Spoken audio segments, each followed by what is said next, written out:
तर शिंदे गटाला मिळणाऱ्या मंत्रिपदावरून राऊतांनी टीका केली आहे। शिंदेना 4 मंत्रिपदं, मग भाजपला काय मिळणार असा खोचक सवाल राऊतांनी विचारलाय।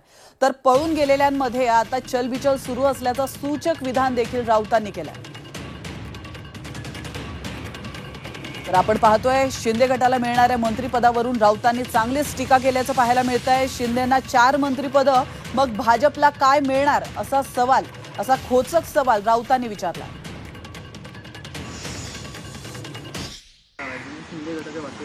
4 मंत्रिपद,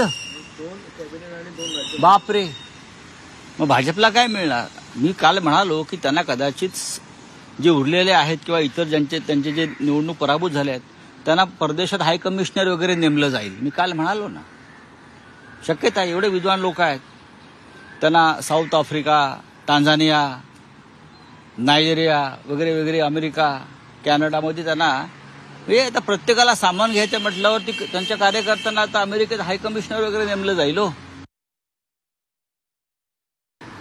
किमान 7 ते 8 जागा, जोर जबरदस्ती, पैशाची दहशत, प्रशासनावर दबाव, चोऱ्या माऱ्या, लांड्या लबाड्या, उदाहरण अमोल कीर्तीकरांचं, अशा पद्धतीनं आला।